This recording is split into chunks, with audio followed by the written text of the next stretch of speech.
अध्याय 211 गलत लोगों पर दांव लगाना। जब मो फैन ने ब्लड बीस्ट बूट के सक्रिय प्रभाव को सक्रिय किया तो उसके पैरों में ऊर्जा एकत्रित होने लगी। इस समय उसके पैरों की शक्ति अब किसी सामान्य मनुष्य की शक्ति जितनी नहीं रह गई थी। उनमें खूंखार खून से लथपथ राक्षस के खुरों की ताकत समाहित थी। जब मो फैन ने पहाड़ी की ओर लात मारी तो पत्थर का टीला तुरंत फट गया, जिससे वो ढह गया। उस भीषण बल का प्रभाव पहाड़ी के पिछले हिस्से तक पहुंचा और उसके पीछे छिपा हुआ मध्यवर्ती पवन जादूगर लगभग पहाड़ी की तरह ही चूर चूर हो गया। पहाड़ी के टूटने की आवाजों के बीच उसकी हड्डियों के टूटने की आवाज अत्यंत स्पष्ट सुनाई दी। मो फैन उस पहाड़ी के टुकड़ों के बीच से गुजरा जिन्हें उसने लातों से तोड़ दिया था। उसने देखा कि लोग पहाड़ी के टुकड़ों के नीचे दबे हुए थे और उठ नहीं पा रहे थे। तभी उसकी निगाहें बाकी दो हमलावरों पर टिक गईं और वो पीछे मुड़ा। दोनों हमलावर वहीं खड़े रहे। पहाड़ी को नष्ट होते देख वे स्तब्ध प्रतीत हो रहे थे। बहुत ही क्रूर। उसने 5 मीटर ऊंचे पहाड़ को लात मारकर टुकड़े टुकड़े कर दिया। आखिर यह किस तरह का इंसान था? ये तीनों जिया वेन द्वारा आमंत्रित किए गए कुछ लोग थे। जब उन्हें पता चला कि किसी ने उनकी परी मु नुजियाओ के साथ छेड़छाड़ करने की हिम्मत की है तो उन्हें यहां आकर उसे सबक सिखाने का निर्देश दिया गया था। शुरू में तो वे सिर्फ उसे अपने गुस्से का थोड़ा सा स्वाद चखाकर भाग जाना चाहते थे।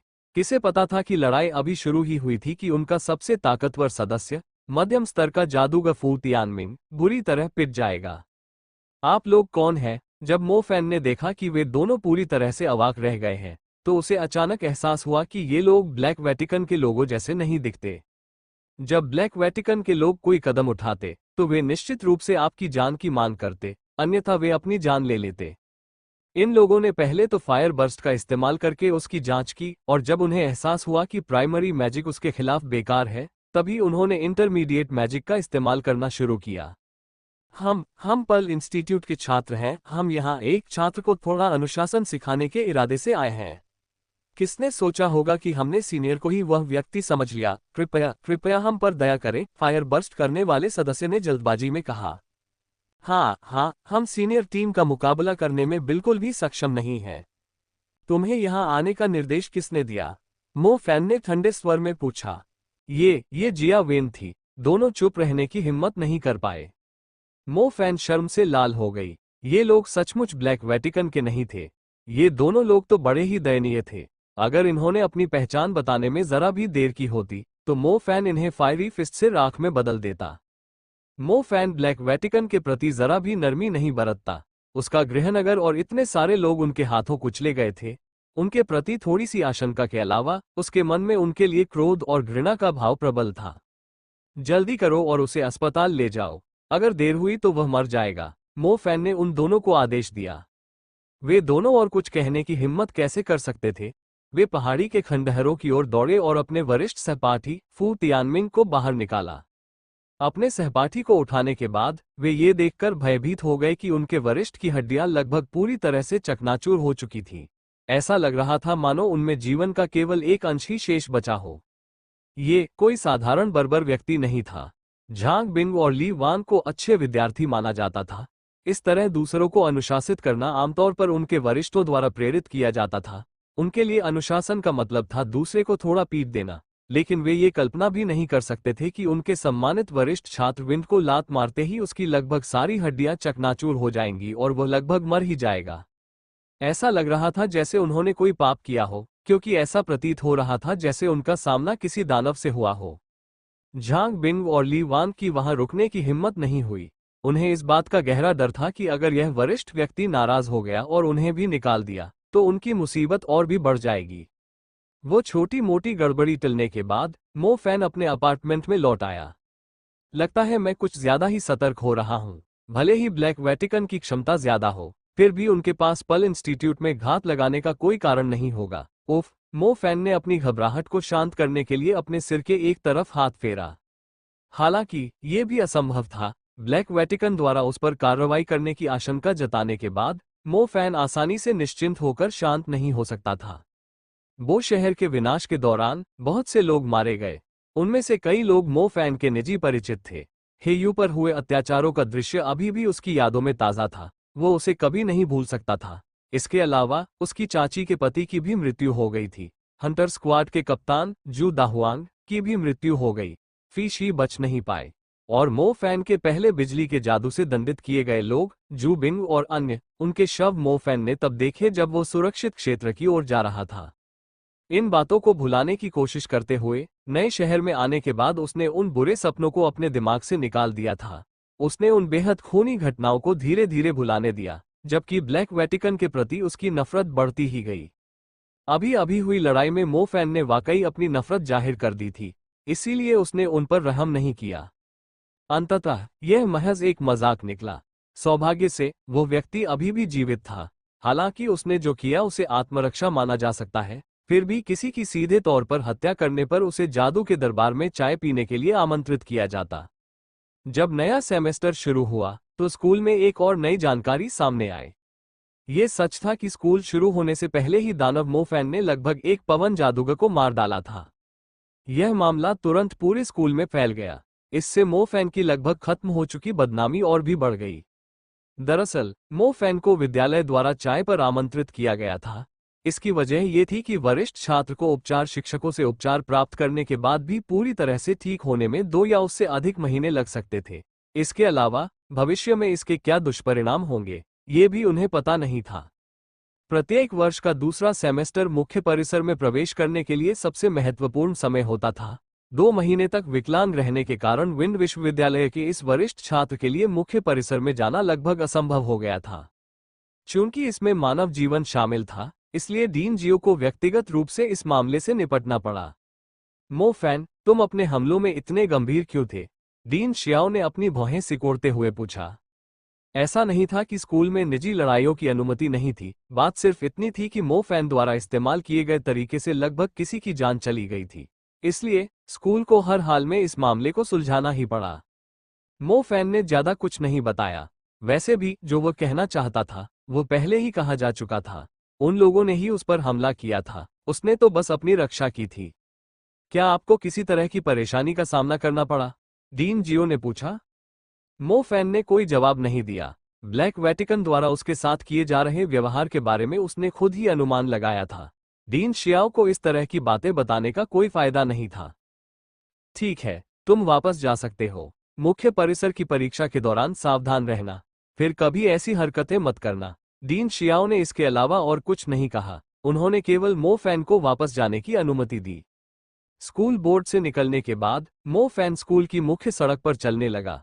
उसे अब भी अपने ऊपर एक उदासी का साया मंडराता हुआ महसूस हो रहा था। उसे पता नहीं क्यों, लेकिन उसके दिल को बिल्कुल भी सुरक्षित महसूस नहीं हो रहा था। क्या ऐसा इसलिए है क्योंकि मुझे ब्लैक वेटिकन से डर लगता है? या फिर क्या वो इसलिए चिंतित था क्योंकि उसे पता था कि ब्लैक वेटिकन उस पर हमला करने की योजना बना रहा है? लेकिन ये बात समझ से परे थी। जब वो प्राथमिक स्तर पर था तब तो उसे उनसे डर नहीं लगता था, तो अब जब वो माध्यमिक स्तर पर पहुंच गया है तब क्यों डर लग रहा है? बिल्कुल सही, वो उनसे नहीं डरता था। वह तो उनसे डरता था कि कहीं वे उसके जान पहचान के लोगों की जान न ले लें। मेरी ताकत वाकई बढ़ गई है। हालांकि मेरे पिता मो जियाक्सिंग और शिनशिया में खुद की रक्षा करने की क्षमता नहीं है। वो युआंग नाम का व्यक्ति अभी भी जीवित था। ये देखते हुए कि ब्लैक वेटिकन के लोग मो फैन को अंडरग्राउंड होली स्प्रिंग को नष्ट करने के लिए मजबूर करने हेतु विकृत तरीकों का इस्तेमाल करेंगे, उनके लिए सबसे अच्छा तरीका यही होगा कि वे उसके सीधे रिश्तेदारों पर हमला करें। ये ठीक नहीं था। वो यूं ही बैठकर अपनी मौत का इंतजार नहीं कर सकता था। दुश्मन अंधेरे में था जबकि वो उजाले में था। लिंग लिंग, ओल्ड बाओ को बता दो कि मुझे सुरक्षा की जरूरत नहीं है। मेरे पिताजी मो जियाक्सिंग की रक्षा के लिए सीनियर भाई दाशेंग को कह दो। और फिर लिंग लिंग, मैं तुमसे विनती करता हूँ, कृपया जाकर मेरी छोटी बहन ये शिनशिया की रक्षा करो। मो फैन ने जल्दी से फोन निकालकर लिंग लिंग को बुलाया। हमारा मिशन आपकी रक्षा करना था, लिंग लिंग ने कहा। अगर उन्हें कुछ हो गया तो मेरी हालत भी मौत के बराबर ही होगी, मो फैन ने कहा। ये लिंग लिंग हिचकिचा रही थी। हालांकि तभी ओल्ड बाओ की आवाज तुरंत सुनाई दी, दाशेंग, जाओ, मो फैन के पिता की रक्षा करो। लिंग लिंग, तुम उसकी बहन का ध्यान रखना। धन्यवाद, मो फैन ने कृतज्ञतापूर्वक कहा। दाशेंग और लिंग लिंग तुम्हारे साथ नहीं होंगे। मेरे बाकी शिष्य भी यहाँ नहीं है। तुम्हारी रक्षा करने वाला कोई नहीं है, इसलिए तुम्हें हर बात का ध्यान रखना होगा। अगर तुम सच में सहन नहीं कर सकते तो तुम क्लियर स्काई हंटर एजेंसी में आकर छिप सकते हो। मेरे यानी ओल्ड बाओ के इलाके में कोई भी दखल देने की हिम्मत नहीं करेगा। यहाँ तक कि वो ताकत भी नहीं जो तुमसे निपटना चाहती है। ओल्ड बाओ ने दृढ़ता से कहा। मैं उनसे मिलना चाहता हूँ। इस तरह मैं अगले साल घर वापस जाकर उनके खून से अपने पूर्वजों को अर्पण कर सकूंगा, मो फैन ने उग्र स्वर में कहा। अगर वेटिकन के इन नीच लोगों को सच में लगता है कि मो फैन वही व्यक्ति है जो वह पहले था, तो वे बहुत बड़ी गलती कर रहे होंगे। अतीत में उसकी ताकत सचमुच कमजोर थी। ऐसी कई चीजें थीं जिन्हें वह केवल असहाय होकर देखता रह सकता था। अखाड़े में वापस आकर जब मो फैन ने इन लड़कियों को स्किन स्केल फैंटम के शवों से बाहर निकलते देखा, तो उसे अचानक एहसास हुआ कि वो शहर के कई लोग बिल्कुल उन्हीं की तरह थे। उनमें से हर एक इन संक्रमित लड़कियों जैसा था।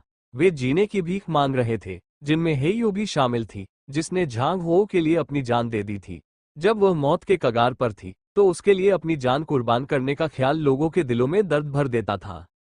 इसीलिए मो फैन लोगों को बचाने के इरादे से अखाड़े में कूद पड़ा।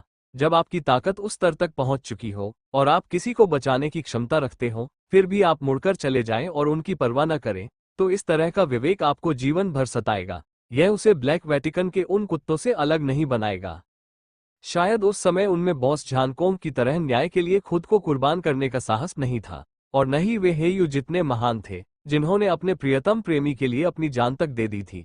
लेकिन अगर उस समय उनमें आज जैसी ताकत होती, तो वे निश्चित रूप से ब्लैक वेटिकन को टुकड़े टुकड़े करने में जरा भी संकोच नहीं करते। ये जानवर, जो जादुई जीवों जितने ही खतरनाक थे, ठीक समय पर आ गए। भूमिगत पवित्र झरना वास्तव में आपके पिता मो फैन के हाथों में है। यदि आप में कौशल है, तो आइए और इसे प्राप्त कीजिए। इस बार जो भी आएगा वही मर। ओह, क्या आपको यकीन है कि आपकी तैयारी पूरी हो गई है? डीन जियो उस छात्र को देखकर थोड़ा चौंक गए, जो अचानक से अपने व्यक्तित्व में बदलाव महसूस कर रहा था। हाँ, मैं साधना करने के लिए 3 चरण वाले पैगोडा में प्रवेश करूंगा, मो फैन ने बड़े दृढ़ संकल्प के साथ कहा। ब्लैक वेटिकन शायद उससे निपटने के लिए किसी शक्तिशाली व्यक्ति को भेजेगा। मो फैन को पक्का पता नहीं था, लेकिन ओल्ड बाओ को अंदर की जानकारी थी। उसने मो फैन को बताया कि उन्नत जादूगरों पर कड़ी नजर रखी जा रही है। इसके अलावा पर्ल इंस्टीट्यूट की देखरेख डीन शियाओ जैसे विशेषज्ञ कर रहे हैं। उन्नत जादूगरों से भी ऊंचे पद वाले लोग निश्चित रूप से विश्वविद्यालय में घुसकर उस पर हमला नहीं करेंगे। ब्लैक वेटिकन को पहले ही मैजिक कोर्ट और अन्य प्रभावशाली शक्तियों द्वारा कड़ी निगरानी में रखा जा चुका था। हालांकि ये सब एक जाल की तरह था। उन्होंने ब्लैक वेटिकन की गतिविधियों को अपने जाल में मजबूती से जकड़ लिया था, लेकिन साथ ही इसका मतलब ये भी था कि कुछ लोग इससे बच निकले थे, या फिर वे किसी लंबी और जटिल प्रक्रिया के माध्यम से किसी और को उसे घेरने के लिए नियुक्त कर सकते थे। इस प्रकार पर्ल इंस्टीट्यूट और मैजिक कोर्ट ब्लैक वेटिकन के मोहरों को घुसपैठ करने से पूरी तरह नहीं रोक पाए। जहां तक छिपने की बात है, इस तरह की चीजों को कुछ समय के लिए छिपाया जा सकता था, लेकिन दुनिया से नहीं छिपा जा सकता था। मो फैन को दुनिया से हमेशा के लिए अलग नहीं किया जा सकता था। मो फैन खुद भी नहीं छिपेंगे। ठीक है, मैं अभी आवेदन करने में आपकी मदद करूंगा। इसमें कुछ समय लगेगा। अपनी साधना पर ध्यान देने के लिए स्कूल में ही रहें, डीन शियाओ ने कहा। धन्यवाद, डीन, मो फैन ने सिर हिलाया। 3 चरणों वाले पैगोडा का प्रभाव भूमिगत पवित्र झरने के समान था। इससे उसकी शक्ति बढ़ाने में निश्चित रूप से बहुत मदद मिलेगी। ये सब तुमने खुद के लिए लड़ा है, मुझे धन्यवाद मत दो। इतना ही नहीं, तुमने मैदान में स्कूल के लिए भी बहुत बड़ा योगदान दिया है। तुम्हें और भी पुरस्कार देना अनुचित नहीं होगा, लेकिन तुम्हें इस बात का भी एहसास है कि तुमने इस सराहनीय पुरस्कार के बारे में क्या किया, और यह भी कि तुमने लगभग किसी की जान ले ली थी, डीन शियाओ ने मुस्कुराते हुए कहा। तो आपको पहले से ही पता था, मो फैन ने असहजता से कहा। व्यवस्था हो जाने के बाद मैं आपको सूचित कर दूंगा, डीन जियो ने कहा। तो मैं पहले निकल जाता हूं। जब मो फैन जाने ही वाली थी, तभी बगल वाले हॉल से एक पुरुष शिक्षक बाहर निकले। श्री गुहान ने खिड़की से बाहर जाते हुए मो फैन को देखा, फिर वह मुड़े और डीन शियाओ की ओर देखा। जब हमें पहले ही सूचना मिल चुकी है, तो हम उसे छिपा क्यों नहीं रहे हैं? ब्लैक वेटिकन कुछ भी करने में सक्षम है। वे अपने निशाने पर लिए गए लोगों से निपटने के लिए हमेशा कोई न कोई तरीका ढूंढ लेंगे। हम सबके सामने है, इस स्थिति को नियंत्रित करने की कोई गारंटी नहीं है, श्री गुहान ने गंभीरता से कहा। ब्लैक वेटिकन का उन्मूलन करना हम सबकी जिम्मेदारी है। हमारे स्कूलों को भी इसमें अपना योगदान देना चाहिए। विभिन्न स्थानों से हुई जांच के बाद मौजूदा ब्लैक वेटिकन को अचानक पूरी तरह से बंद कर दिया गया है। मैजिक कोर्ट और विभिन्न प्रभावशाली ताकतों का नामो निशान भी नहीं बचा है। इस बार वे 1 साल से ज्यादा समय से छिपे हुए थे, और आखिरकार उन्होंने कुछ हरकत दिखाई। और तो और, यह एक छात्र की ओर है। संभवतः मो फैन के पास कुछ ऐसा है जिसकी आपको और उन्हें दोनों को जरूरत होगी, वरना वे इस समय कोई कदम नहीं उठाते। डीन शियाओ ने अपनी दाढ़ी सहलाते हुए कहा। गुहान ने कहा, तो क्या मैजिक कोर्ट्स इस बार ब्लैक वेटिकन की चाल का फायदा उठाकर अपनी कुछ योजनाओं का पता लगाने की योजना बना रहे हैं और फिर वहां से सालैंग के ठिकाने का पता लगाने की कोशिश करेंगे? बिल्कुल सही। ऐसा करने से मो फैन खतरे में पड़ सकता है। हालांकि मुझे विश्वास है कि यह बच्चा अपनी रक्षा करने में सक्षम है। ब्लैक वेटिकन इतने सालों से अपने प्रयासों में सफल रहा है। वे जघन्य अपराधों के दोषी हैं। अगर हम उन्हें अभी भी गिरफ्तार नहीं कर पाए तो कौन जाने वो शहर जैसी कितनी और आपदाएं घटित होंगी, डीन शियाओ ने कहा। वो शहर का मामला कुछ साल पहले ही खत्म हो चुका था। लोग शायद धीरे धीरे इसे भूल जाएं, लेकिन सरकार, जादू संघ, शिकारी संघ और अन्य प्रभावशाली ताकतें उन्हें आसानी से जाने नहीं देंगी। इस मामले का अंत होना ही था। गुहान ने पूछा, चूंकि हमें मैजिक कोर्ट से जानकारी मिल चुकी है तो हम सीधे मो फैन को क्यों न बता दें? आखिर वह तो चारा है, उसे कम से कम इतना तो पता होना चाहिए। वो एक समझदार व्यक्ति है। मुझे विश्वास है कि वह ये बात अपने मन में अच्छी तरह जानता है। अगर वो डरा हुआ होता तो अब तक छिप चुका होता। उसने 3 चरणों वाले पैगोडा का जिक्र किया। इसका मतलब है कि वह अपनी ताकत बढ़ाना चाहता है और ब्लैक वेटिकन के खिलाफ पलटवार करना चाहता है। उसने अपना फैसला खुद लिया है, डीन शियाओ ने कहा। मुझे अब भी थोड़ी चिंता है। ब्लैक वेटिकन क्रूर और निर्दयी है, उनसे बचाव करना मुश्किल है, जबकि वह तो सिर्फ एक छात्र है। आइए हम उस पर विश्वास करने का विकल्प चुनें। वह हमारी कल्पना से कहीं अधिक शक्तिशाली और बुद्धिमान है, डीन जियो ने कहा। मो फैन द्वारा लगभग किसी को जान से मारने की कोशिश करने के कुछ ही समय बाद डीन शियाओ को मैजिक कोर्ट से कुछ जानकारी मिली। उस जानकारी से डीन शियाओ ये समझ पाया कि मो फैन अपने ऊपर हमला करने वालों के प्रति इतना क्रूर क्यों था। मो फैन पहले से ही जानता था कि वो इस समय ऐसी स्थिति में है जहां उसकी जान खतरे में है। हालांकि वह भागा नहीं। इससे डीन जियो के पास इस छात्र के जज्बे को स्वीकार करने के अलावा कोई विकल्प नहीं बचा। अगर वो भागने की कोशिश भी करे तो भी वो दुनिया से नहीं भाग सकता। डीन जियो को पूरा विश्वास था कि उन्होंने सही निर्णय लिया है।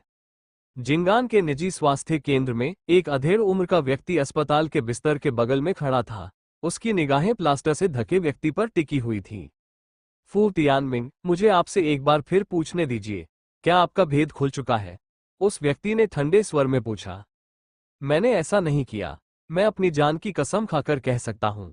मैं जिया वेन नाम के किसी व्यक्ति के नाम का इस्तेमाल करके जांच करने गया था। स्कूल को निश्चित रूप से कुछ पता नहीं चला होगा। हालांकि मुझे समझ नहीं आ रहा है कि वो व्यक्ति अपने कार्यों में इतना क्रूर क्यों था। पूरे शरीर पर प्लास्टर लगे उस व्यक्ति ने जवाब दिया। वो व्यक्ति वही फू तियानमिंग था जिसकी हड्डियां मो फैन की लात से चकनाचूर हो गई थी। उसकी निगाहों में भय था जब उसने अपने सामने खड़े उस अप्रत्याशित व्यक्ति को देखा। मैं दूसरों को नियुक्त कर दूंगा। तुम्हें बस अपने घावों का इलाज करना है, फिर अपने संपर्कों का इस्तेमाल करके उससे बदला लेना है। मुझे तथ्यों को छिपाना है, उसके बगल में खड़े व्यक्ति ने जानलेवा इरादे जताते हुए कहा। लॉर्ड डीकन, वो पर्ल इंस्टीट्यूट में कई लोगों का दुश्मन है। भले ही आप कोई कदम न उठाएं, फिर भी वो दुश्मनों से घिरा रहेगा। मेरी जानकारी के अनुसार सबसे उपयुक्त समय मुख्य कैंपस परीक्षा के दौरान होगा। मैंने जो खबरें जुटाई हैं, उनके अनुसार कुलीन परिवारों के कुछ शिष्यों ने मुख्य कैंपस परीक्षा के दौरान उससे निपटने के लिए एकजुट होने का फैसला कर लिया है, फू तियानमिंग ने उनसे कहा। मुझे तुमसे ये सीखने की जरूरत नहीं है कि क्या करना है, उस दुष्ट व्यक्ति ने ठंडे स्वर में उत्तर दिया। उनकी बातचीत समाप्त होने के बाद वह दुष्ट व्यक्ति चला गया। फू तियानमिंग बड़ी मुश्किल से उठ बैठा और खिड़की से बाहर देखने लगा। वह ये देखकर दंग रह गया कि जब पादरी जी एक अंधेरे इलाके में गए थे तो उनके साथ बाईं और दाईं ओर कुछ बुरी परछाइयां भी थीं।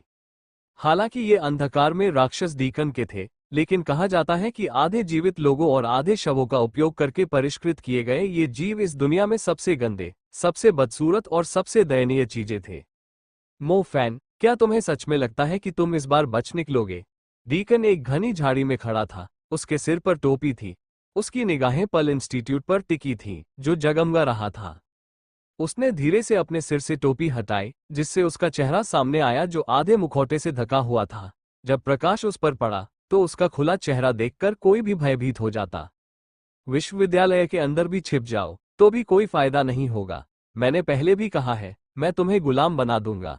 बिल्कुल इन कुत्तों की तरह। जब मैं इन्हें कुछ करने को कहता हूं तो ये जरूर करते हैं। आधे चेहरे वाले उस आदमी ने भयावह स्वर में कसम खाए। वह अपने बगल में खड़े उन काले राक्षसों को पीछे छोड़ते हुए तेजी से आगे बढ़ा जो उससे चिपकने की कोशिश कर रहे थे। उसकी आंखों में दया का कोई निशान नहीं था और उसने उनमें से एक काले राक्षस की मोटी गर्दन पर लात मार दी। युआन का एक शौक था, उसे उन लोगों को जिनसे वह सबसे ज्यादा नफरत करता था ऐसे अमानवीय प्राणियों में बदलना पसंद था जो उसके लिए अपनी जान कुर्बान कर देते थे। न भूत न इंसान, उनके साथ कुत्तों जैसा बर्ताव किया जाता था और वह उन्हें हमेशा के लिए तड़पता रहता था। 3 सीढ़ीदार पैगोडा पर्ल इंस्टीट्यूट के मुख्य परिसर के भीतर स्थित था। मुख्य परिसर के अभिजात वर्ग संसाधनों के लिए लगातार आपस में लड़ते रहते थे और उन संसाधनों में से एक 3 सीढ़ीदार पैगोडा भी था। 3 चरणों वाला पैगोडा भूमिगत पवित्र झरने के समान था जो एक दिव्य खजाना था।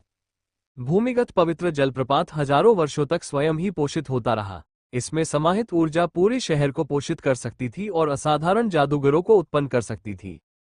3 चरणों वाले पैगोडा का भी एक लंबा इतिहास है। इसका निर्माण एक बुद्धिमान व्यक्ति ने किया था जो दुनिया भर में व्याप्त मौलिक ऊर्जा को इस विशेष जादुई इमारत में एकत्रित करने में सक्षम था। मौलिक ऊर्जा सर्वत्र व्याप्त थी। जब किसी क्षेत्र में मौलिक ऊर्जा और जादुई ऊर्जा अत्यधिक सघन होती है तब एक आध्यात्मिक बीज का जन्म होता है और वर्षों के शोधन के बाद वे धीरे धीरे एक बीज में विकसित हो जाते हैं। 3 चरणीय पैगोडा का स्थान और संरचना हजारों मीटर से अधिक दूरी से ऊर्जाओं को एकत्रित करने में सक्षम थी। यह एक विशाल जड़ की तरह था जो हजारों मील तक फैली हुई थी। भले ही यह इलाका दूरदराज का दिखता हो, लेकिन वास्तव में ये काफी बड़े क्षेत्र में फैला हुआ था और पेड़ के तने को निरंतर ऊर्जा प्रदान करने में सक्षम था। थरी सटेप पैगोडा से निकलने वाली ऊर्जा को पर्ल इंस्टीट्यूट के उदय के पीछे सबसे महत्वपूर्ण बिंदु कहा जा सकता है। मूल रूप से विद्यालय ने यह तय किया था कि मुख्य परिसर में प्रवेश करना ही आवश्यक नहीं था, बल्कि 3 चरण वाले पैगोडा में साधना करने का अवसर प्राप्त करने के लिए अपेक्षाकृत उत्कृष्ट प्रदर्शन करना भी आवश्यक था। मो फैन एक अपवाद बन गया था। डीन शियाओ ने मो फैन को इस अवसर के बारे में पहले ही चेतावनी दे दी थी। उसके लिए शायद यह एक ही अवसर हो, इसलिए उसे ठीक से साधना करनी चाहिए। मो फैन जानता था कि वह एक बड़े खतरे का सामना कर रहा है। ब्लैक वेटिकन उससे निपटना चाहता था, इसलिए वह अब और इंतजार नहीं कर सकता था। उसे अपनी ताकत जल्द से जल्द बढ़ानी थी। 3 सीढ़ीदार पैगोडा, यह एक सममित 3 कोनों वाली इमारत प्रतीत होती थी। इसका बाहरी भाग चांदी जैसी धातु से बना हुआ लगता था। यह एक मीनार जितना विशाल था और मुख्य परिसर के भीतर काफी भव्य दिखता था। डीन थरी सटेप पैगोडा के प्रवेश द्वार पर खड़े दोनों व्यक्तियों ने डीन शियाओ को देखकर आदरपूर्वक अभिवादन किया। तो आज आप ही इसकी रखवाली कर रहे हैं। मैंने पहले ही किसी से आपको परमिट दिखा दिए हैं, आप इस छात्र को अंदर ले जा सकते हैं, डीन जियो ने उनसे कहा। ओह, तो ये हैं एजियो कैंपस के नए छात्र। मुझे तो मुख्य कैंपस में दाखिला लेने के 2 साल बाद ही थरी सटेप पैगोडा में प्रवेश करने का मौका मिला। जूनियर, तुम्हारी किस्मत वाकई सराहनीय है, अपेक्षाकृत दोस्ताना दिखने वाले गार्डों में से एक ने मुस्कुराते हुए कहा। मो फैन ने विनम्रता से मुस्कुराते हुए जवाब दिया, मेरे पीछे आओ, मैं तुम्हें बताता हूं कि क्या करना है। उस मित्रवत रक्षक ने मो फैन को 3 सीढ़ी वाले पैगोडा में ले गया। जब मो फैन उसके पीछे पीछे अंदर गया तो वह धातु से बनी एक लंबी सुरंग में पहुंच गया। उसे पता नहीं चला कि वो कितनी देर तक सुरंग में चलता रहा। तभी अचानक मो फैन को एक अजीब सी आवाज सुनाई दी। ये सुरंग अजीब थी। सीधी सुरंग में जिस गति से वो चल रहा था, उसके हिसाब से तो उसे प्रवेश द्वार से लेकर पैगोडा के बिल्कुल पीछे तक कई बार चक्कर लगा लेना चाहिए था। ऐसा क्यों लग रहा था कि इस सुरंग का कोई अंत नहीं है? बाहर से देखने पर यह 3 मंजिला पैगोडा ज्यादा से ज्यादा 50 मीटर चौड़ा ही लग रहा था। क्या आप जानते हैं कि इसे 3 सीढ़ी वाला पैगोडा क्यों कहा जाता है? दोस्ताना छात्र गार्ड ने पूछा। क्या ये जगह किसी भ्रम जैसी है? ऐसा लगता है जैसे हम सीधे चल रहे हैं, लेकिन असल में हम किसी घुमावदार या वापस आने वाले रास्ते पर चल रहे थे। प्रवेश द्वार से अब तक हम कम से कम 500 मीटर चल चुके हैं। 3 सीढ़ी वाले पैगोडा का व्यास तो लगभग 50 मीटर ही होना चाहिए, मो फैन ने कहा। नहीं, हम तो पूरे समय सीधे ही चलते रहे हैं। आप तो एजियो कैंपस से हैं, इसलिए आपको अंतरिक्ष तत्व से जुड़े सिद्धांतों की ज्यादा जानकारी नहीं होगी। अंतरिक्ष तत्व का एक सिद्धांत है, 1 कदम 1000 फीट के बराबर है, 2 कदम 10,000 मीटर के बराबर है और 3 कदम असीम है। 3 कदम वाले पैगोडा को असीम पैगोडा भी कहते हैं। ऐसा इसलिए है क्योंकि बाहर से यह उतना भव्य नहीं दिखता, लेकिन इसके अंदर के अंतरिक्ष में अंत तक चलना बेहद मुश्किल है, वरिष्ठ गार्ड ने उसे समझाया। अंतरिक्ष अध्ययन, मो फैन ने ये शब्द पहली बार सुना था। हाँ, 3 चरणीय पैगोडा का निर्माण एक महान विशेषज्ञ ने करवाया था, जिन्होंने पृथ्वी तत्व और बाद में आकाश तत्व में साधना की थी। इस स्थान पर अद्भुत आकाशीय जादुई मंत्र है। आज तक कोई भी व्यक्ति इसे समझ नहीं पाया है। इसीलिए हम इसका उपयोग करने के लिए केवल अपने वरिष्ठों द्वारा छोड़े गए निर्देशों का ही सहारा ले सकते हैं। 3 चरणीय पैगोडा में अंतरिक्ष की कई परतें हैं और प्रत्येक परत में ऊर्जा की अलग अलग मात्रा संघनित हो सकती है। चूंकि आप एक मध्यवर्ती जादूगर हैं, इसलिए आप केवल पहली और दूसरी परत पर ही साधना कर सकते हैं। यदि आप आगे बढ़ते हैं तो ऊर्जा के प्रवाह से आपके टुकड़े टुकड़े होने का खतरा है। मित्रवत रक्षक ने मो फैन को चेतावनी दी। मैं कैसे निर्धारित करूं कि खेती के लिए कौन सी अंतरिक्ष परत सबसे उपयुक्त है? जब आप इसका अनुभव कर लेंगे तभी आपको पता चलेगा। जैसे जैसे वह आगे बढ़ता गया, उनके सामने एक सीढ़ी दिखाई दी। ये सीढ़ी बेहद आश्चर्यजनक थी। इसमें बिना किसी सहारे के हवा में तैरती हुई सीढ़ियां थीं। सुरंग एक अंधेरे क्षेत्र की ओर जाती थी, जहां तैरती हुई सीढ़ियां एक त्रिकोणीय चबूतरे से जुड़ी हुई थीं। मैं आपको केवल यहां तक ला सकता हूं, आपको बस सीढ़ियों से ऊपर जाना है, उस मिलनसार बुजुर्ग ने कहा। ठीक है, धन्यवाद। वरिष्ठ गार्ड के चले जाने के बाद मो फैन ने सावधानीपूर्वक उन तैरती हुई सीढ़ियों पर कदम रखा ताकि ये देख सके कि वे गिर तो नहीं जाएंगी। यह एहसास उसे वैसा ही था जैसा पहले सुपर मारियो खेलते समय होता था। जैसे ही वो उन पर कदम रखता, उसे तुरंत कूदकर दूर हटना पड़ता, वरना वे तुरंत गिर जाते। वास्तविकता ने पुष्टि की कि तैरती हुई सीढ़ियां बेहद मजबूत थीं। मो फैन को नहीं पता था कि उन्हें हवा में स्थिर रखने के लिए किस शक्ति का प्रयोग किया गया था। हालांकि वे हवा में तैर रही थीं, काफी मजबूत थीं, और जब उसने उन पर कदम रखा तो वे जरा भी नहीं हिली। मो फैन को राहत मिली और उसने वरिष्ठ गार्ड के निर्देशानुसार सीढ़ियों से ऊपर की ओर चलना शुरू किया। बास्केटबॉल कोर्ट जितने बड़े त्रिकोणीय चबूतरे पर पहुंचकर वो अंततः पहली मंजिल पर पहुंच गया। इस स्थान पर संसार की ऊर्जा अत्यंत प्रबल होगी। यहाँ के जादूगर अपने नेबुला से जुड़ने का अभ्यास करेंगे और नेबुला के विस्तार की गति कहीं अधिक तीव्र होगी। मो फैन सीढ़ियों से ऊपर तक गया। शुरुआत में वह काफी सहजता से चल रहा था, मानो उसके रास्ते में कोई रुकावट ही न हो। हालांकि कुछ समय बाद 5वीं मंजिल पर आधा कदम रखने के बाद मो फैन को चक्कर आने लगे। जैसे जैसे वो चलता रहा, उसकी सांसें और भी अनियमित होती गईं। ये क्या हो रहा है? मेरी शक्ति लगातार क्यों गायब हो रही है? मो फैन को जल्दी ही समस्या समझ में आ गई। उसकी शक्ति लुप्त हो रही थी। उसने किसी भी प्रकार के जादू का प्रयोग नहीं किया, न ही उसने नियंत्रण का कोई अभ्यास किया। तो फिर उसकी माना शक्ति बार बार गायब कैसे हो रही थी? छोड़ो इसे, ज्यादा चिंता मत करो, पहले हम अपने गंतव्य तक पहुंचे। मो फैन ने हवा में मौजूद धातु के प्लेटफॉर्म तक एक ही झटके में पहुंचने की उम्मीद में अपनी गति बढ़ा दी। जैसे जैसे वो सीढ़ियां चढ़ता गया, उसकी ऊर्जा उतनी ही तेजी से कम होती गई। ऐसा लग रहा था मानो उसकी अग्नि निहारिका की ऊर्जा लगभग खत्म हो चुकी हो। प्लेटफॉर्म पर पहुंचते ही एक तीव्र, गहन अग्नि तत्व की आभा चारों ओर फैल गई। वे मानो परियों के समूह की तरह उसके चारों ओर मंडरा रही थीं। ज्वालाएं बहुत ही मित्रवत प्रतीत हो रही थीं, मानो वे आसपास मंडरा रही हों, यहाँ तक कि आध्यात्मिक जगत में प्रवेश करने की पहल भी कर रही हों। जैसे ही मो फैन ने अपने भीतर ऊर्जा का प्रवाह महसूस किया, वो तुरंत ध्यान में लीन हो गया। उसे कुछ आश्चर्य के साथ यह एहसास हुआ कि यहाँ साधना की गति अतीत में भूमिगत पवित्र झरने की तुलना में बिल्कुल भी धीमी नहीं थी। उस समय वो केवल प्राथमिक स्तर पर था। भूमिगत पवित्र झरने से प्राप्त ऊर्जा उसके लिए प्राथमिक स्तर से मध्यवर्ती स्तर तक पहुंचने के लिए अत्यंत महत्वपूर्ण थी। अभी वो मध्यवर्ती स्तर पर था, फिर भी उसे साधना की वो अद्भुत गति प्राप्त हो रही थी। पहली परत की साधना गति पहले से ही सामान्य से 20 गुना तेज है। दूसरी परत का क्या प्रभाव होगा? मो फैन सोचने लगा। इस स्थान के भीतर मौजूद मौलिक आभा की प्रचुरता बाहर की तुलना में 20 गुना अधिक थी। अपने निहारिका का विस्तार करने की ध्यानपूर्ण गति भी लगभग 20 गुना अधिक थी। यहाँ अंदर 1 घंटे से थोड़ा अधिक समय तक खेती करना, बाहर पूरे दिन खेती करने के बराबर होगा। अगर मैं और ऊपर की ओर चलूं तो क्या होगा? डीन ने कहा था कि प्रत्येक व्यक्ति के लिए 3 चरणों वाले पैगोडा में प्रवेश करने की संख्या बहुत सीमित है। चूंकि वो जितना ऊपर जाता है, उतनी ही अधिक मौलिक आभा समृद्ध होती जाती है, इसलिए उसके पास और ऊपर न जाने का कोई कारण नहीं था।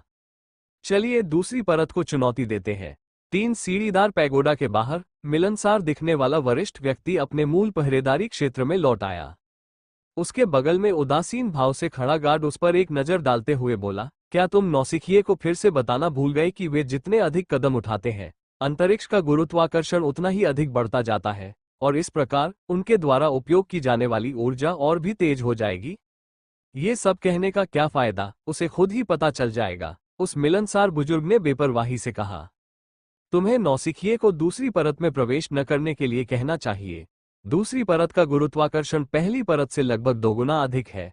एक सामान्य जादूगर आधे रास्ते तक पहुंचते पहुंचते अपनी सारी ऊर्जा खो देगा। जैसे ही उसकी ऊर्जा समाप्त होगी, जादूगर को चक्कर आने लगेंगे और वह ध्यान और नियंत्रण का अभ्यास करने में असमर्थ हो जाएगा। उदासीन रक्षक ने कहा। मैंने उसे नहीं बताया। तुम भी जानते हो कि बहुत से घमंडी लोग हैं जो अपनी ताकत को जरूरत से ज्यादा समझते हैं। अगर मैं उन्हें दूसरी परत में न जाने की चेतावनी भी दूं, तो भी वे कोशिश करेंगे। 3 चरणों वाले पैगोडा के संसाधन वाकई बेहद लुभावने हैं। परत जितनी ऊंची होगी, मौलिक ऊर्जा उतनी ही समृद्ध होती जाएगी। वरिष्ठ ने थोड़ी चालाकी भरी मुस्कान के साथ कहा।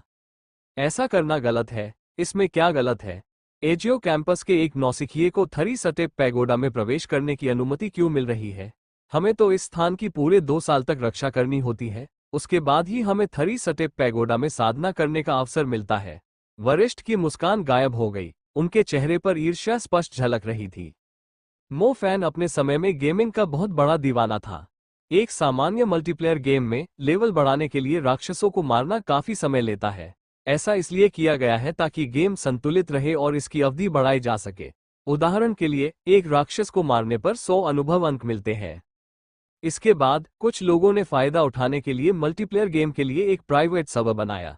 इस प्राइवेट सर्वर में किसी मॉन्स्टर को मारने पर 10,000 एक्सपीरियंस पॉइंट्स मिलते थे। इस तरह से लेवल बढ़ना मानो रॉकेट की सवारी पर सवार होकर शिखर तक पहुंचने जैसा था।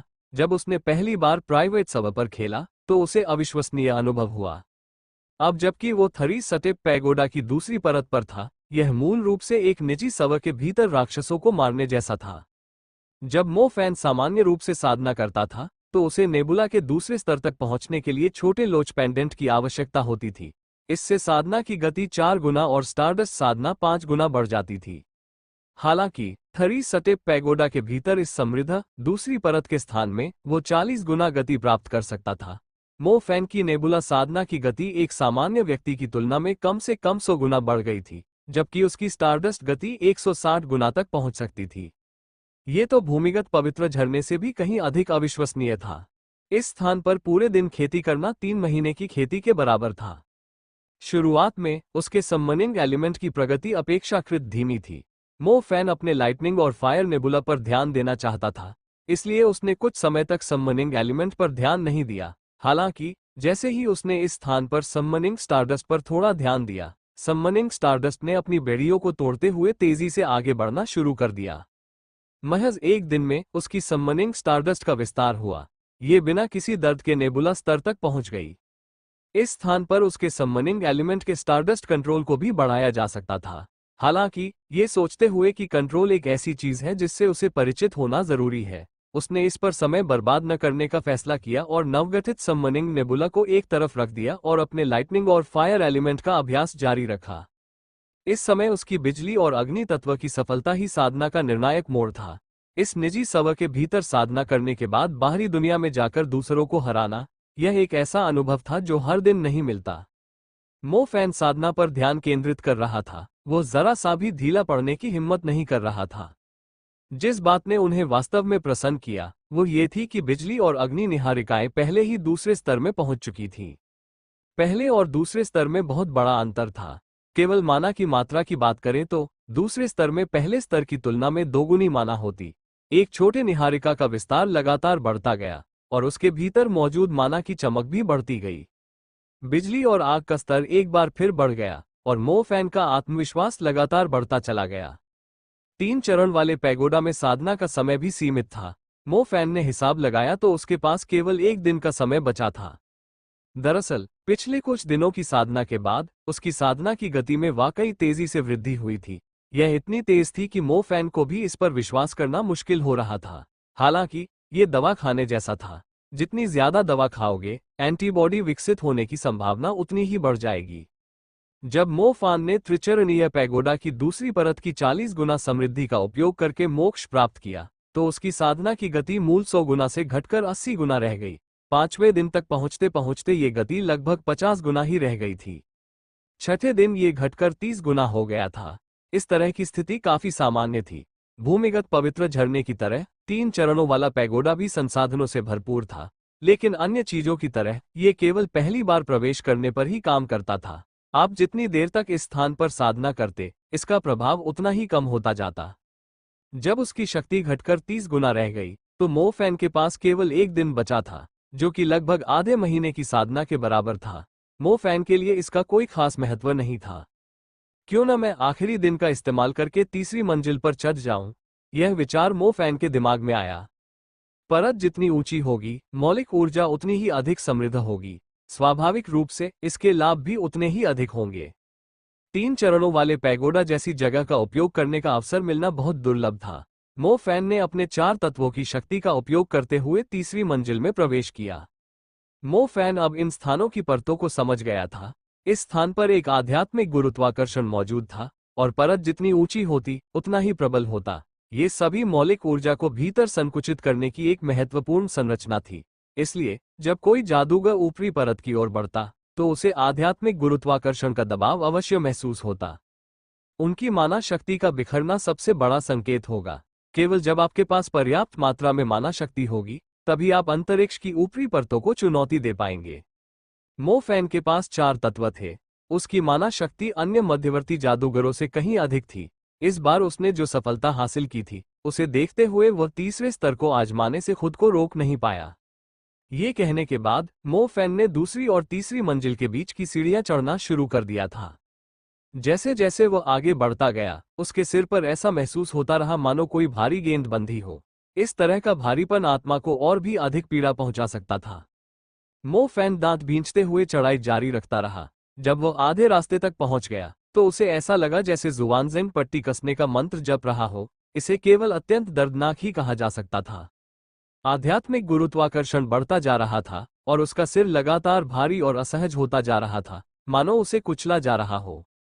मैं नहीं कर सकता, मैं इसे सहन नहीं कर सकता। अगर वो ऐसा करता रहा तो उसका दिमाग फट जाएगा। मो फैन ने अंततः हार मान ली। इस तरह का आध्यात्मिक दर्द उस समय से भी कहीं अधिक पीड़ादायक था जब उसने पहली बार मध्यवर्ती स्तर में प्रवेश किया था।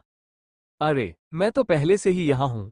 जब मो फैन हार मानने ही वाला था, तब किसे पता था कि तीसरी परत ठीक उसके सामने ही थी। इसमें तो कुछ भी बर्बाद नहीं हुआ, कोई नुकसान नहीं, कोई अंडा नहीं, वो तो लगभग मर ही गया था। तीसरी परत पर चढ़ते समय वो अधमरे बूढ़े व्यक्ति जैसा लग रहा था। तीसरी परत पर पहुंचते ही आध्यात्मिक गुरुत्वाकर्षण क्षण भर में गायब हो गया। दर्द की जगह 80 गुना अधिक मौलिक समृद्धि ने उसे अपने तात्विक सागर में समाहित कर लिया। वह लालच से उसे अपने निहारिका में समाहित करने लगा। ये तो साधना की गति में पूरे 200 गुना वृद्धि थी। हे भगवान! मो फैन लगभग पागल हो गया। तीसरे स्तर पर पहुंचने के बाद उसकी साधना गति सीधे बढ़ने लगी।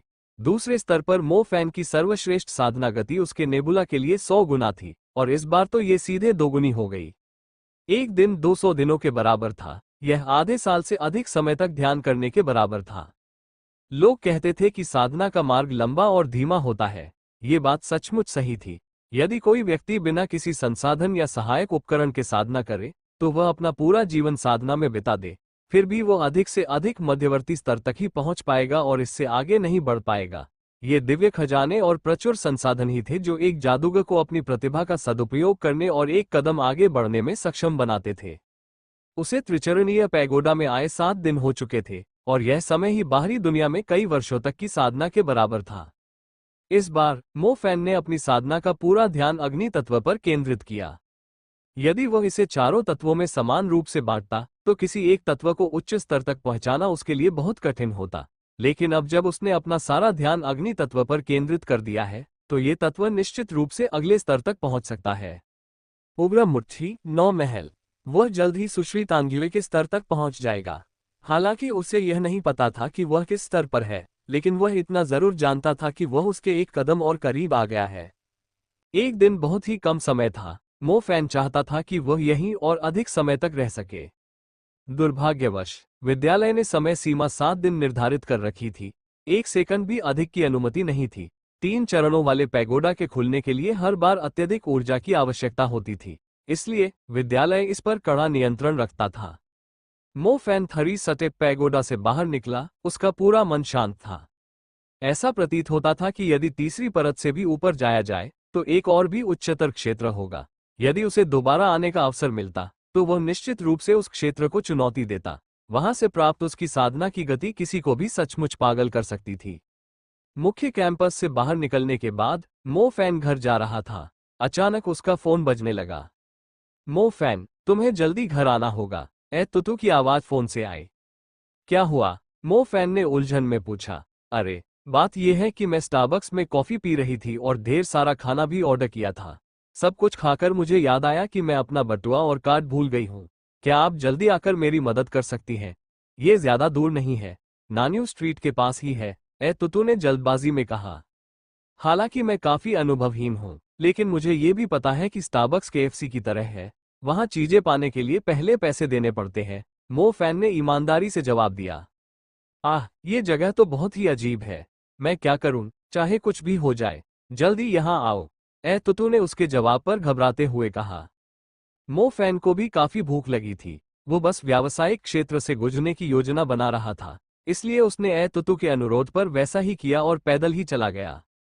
जिस दुकान पर होने का उसने दावा किया था, उसके प्रवेश द्वार तक पहुंचने के बाद मो फैन ने देखा कि ए तुतु हरे रंग की छतरी के नीचे एक प्यारी सी कार्टून टी शर्ट पहने बैठी थी। ऐसा लग रहा था मानो वह अपने चारों ओर देख रही हो, जैसे किसी उद्धारकर्ता के आने का इंतजार कर रही हो। मो फैन को देखते ही ए तुतु बुलबुल की तरह मधुर आवाजें निकालने लगी। वो तुरंत दौड़कर मो फैन की बाह को प्यार से पकड़ लिया। हे भगवान! मो फैन ए तुतु को अक्सर दूध की बड़ी खरगोश कहता था। दरअसल उसके स्तन सचमुच बहुत उभरे हुए थे। जिस तरह से वो उसे पकड़ती थी, मो फैन की बाहें मानो उसके सुनहरे स्तनों में धंस गई हों। एकांत ध्यान से बाहर आने के बाद इस तरह का अंतरंग व्यवहार मिलने पर मो फैन की नाक गर्म हो गई, मानो उसमें से कुछ निकलने वाला हो। बात बस इतनी सी है कि मो फैन को इसका आनंद ज्यादा देर तक नहीं मिला, क्योंकि उसे महसूस हुआ कि वहां मौजूद कुछ लोगों की बर्फीली, गुस्से भरी निगाहें उसकी ओर घूम रही है। मामला वाकई थोड़ा असामान्य था। लगता है इस ए तुतु ने कोई बड़ी मुसीबत मोल ले ली है, इसलिए उसने मुझसे उससे बचने में मदद मांगी। मो फैन की निगाहें औपचारिक पोशाक पहने दो लोगों पर टिकी हुई थीं। ये स्पष्ट था कि इन लोगों से एक जादुई आभा निकल रही थी। मो फैन को देखते हुए उनके चेहरे सतर्कता से भरे हुए थे। उनमें से एक अपेक्षाकृत युवा, मजबूत नाक वाला व्यक्ति थोड़ा आगे बढ़ा और बोला, जादूगर, दखल मत दीजिए। इस लड़की ने हमारे राजा का अपमान किया है, हमारे स्वामी का अपमान किया है। हम उसे परेशान नहीं करना चाहते, हम बस उससे स्वामी से माफी मांगने को कह रहे हैं। क्या तुमने बहुत ज्यादा वुक्सिया उपन्यास पढ़ लिए हैं? तुम यंग मास्टर्स के बारे में भी बात कर रही हो? क्या वो सिर्फ एक अमीर दूसरी पीढ़ी का व्यक्ति नहीं है जिसने पेट भर खा लिया है? ए तुतु ने तुरंत थूकते हुए कहा। ये लोग कौन हैं? मो फैन ने इन लोगों पर गौर से नजर डाली और पाया कि हालांकि ये लोग एशियाई दिखते थे, लेकिन इनकी आंखों और चेहरों की बनावट थोड़ी अलग थी। ये दक्षिण पूर्व एशिया के लोगों जैसे लग रहे थे। मुझे नहीं पता, ए तुतु ने मासूमियत से कहा। मो फैन उस लड़की को देखकर अवाक रह गई। उसने उनकी पृष्ठभूमि जाने बिना भी उन्हें उकसाने की हिम्मत की। हम तो पहले से ही बहुत विनम्र है। चूंकि हम इसे अच्छे तरीके से जारी नहीं रख सकते, तो हमें दोष मत दीजिए, ऊंची नाक वाले एक आदमी ने कहा। ये कहने के बाद उसने और भी अधिक शक्तिशाली और उग्र जादुई आभा उत्सर्जित करना शुरू कर दिया।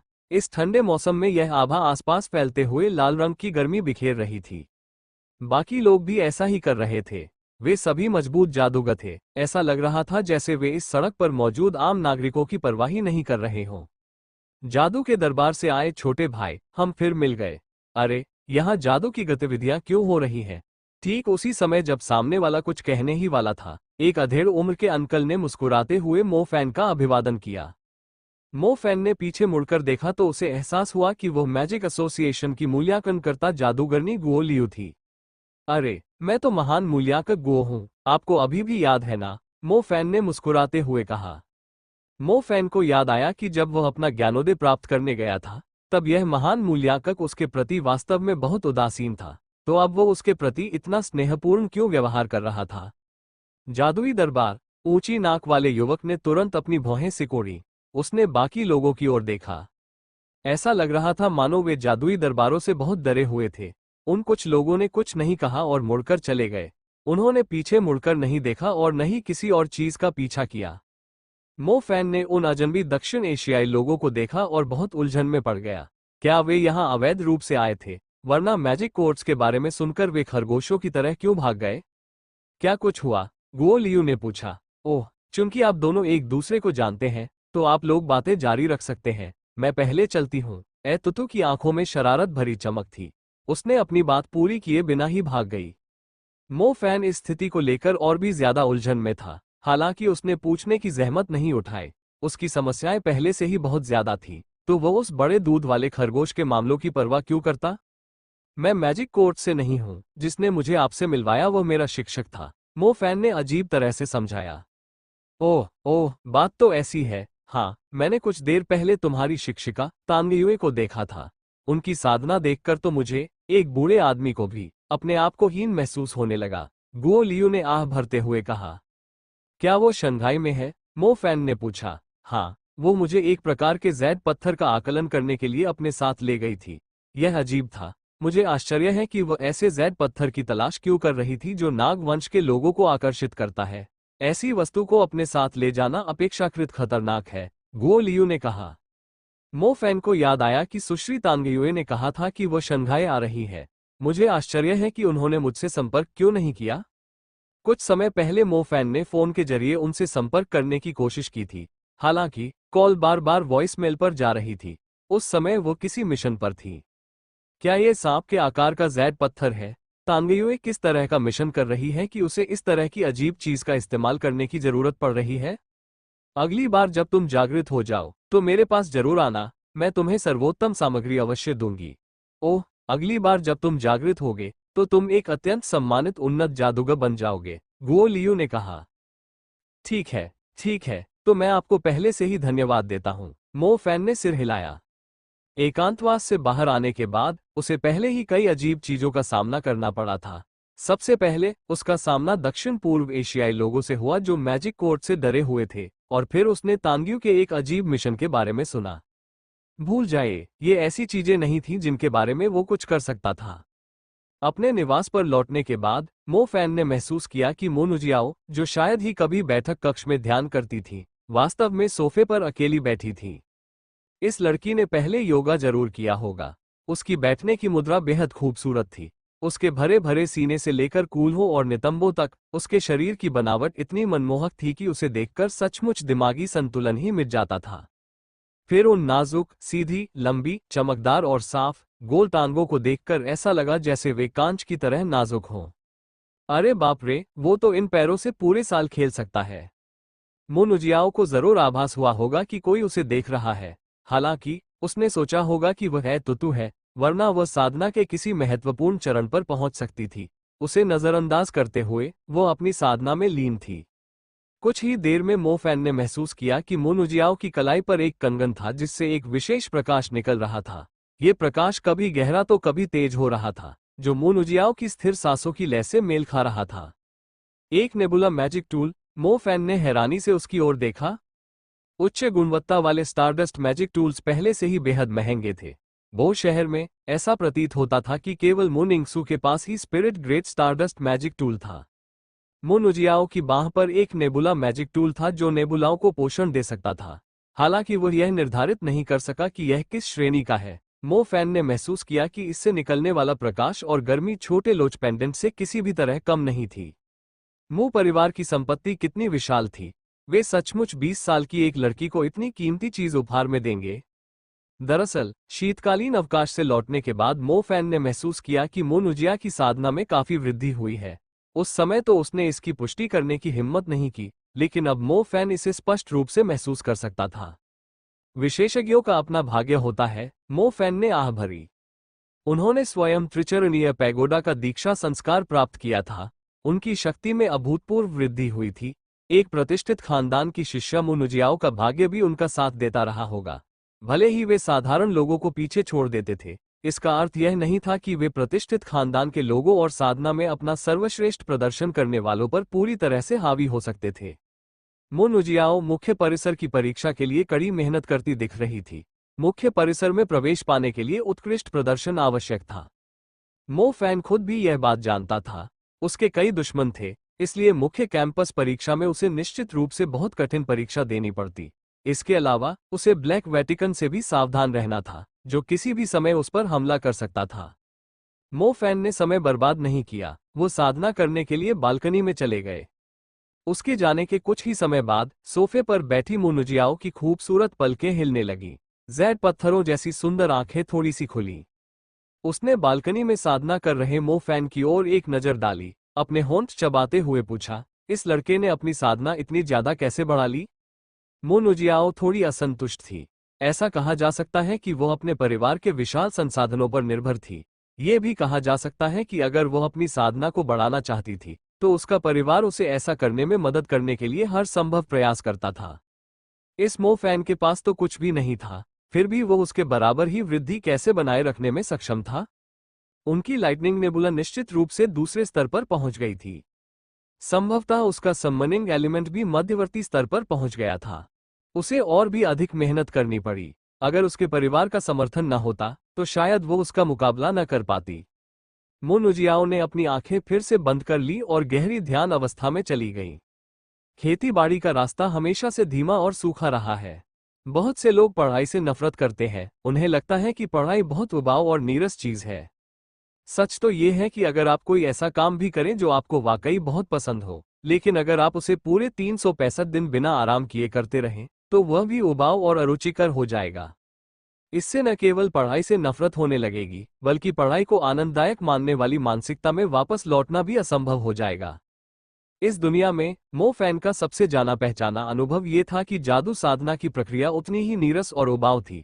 जब महीनों और वर्षों के बाद वह ताजगी भरा एहसास धीरे धीरे गायब हो गया, तो हर दिन अपना एक भी पल बर्बाद न करने के लिए उसे जो एकमात्र सहारा मिला वो था और अधिक शक्तिशाली बनने की प्रेरणा। क्योंकि दिन गिने चुने थे, इसलिए बस धैर्य बनाए रखना ही जरूरी था। बिल्कुल कंट्रोल का अभ्यास करने की तरह हर स्टार को कंट्रोल करना मूल रूप से डोमिनो टाइल्स को रखने पर ध्यान केंद्रित करने जैसा था।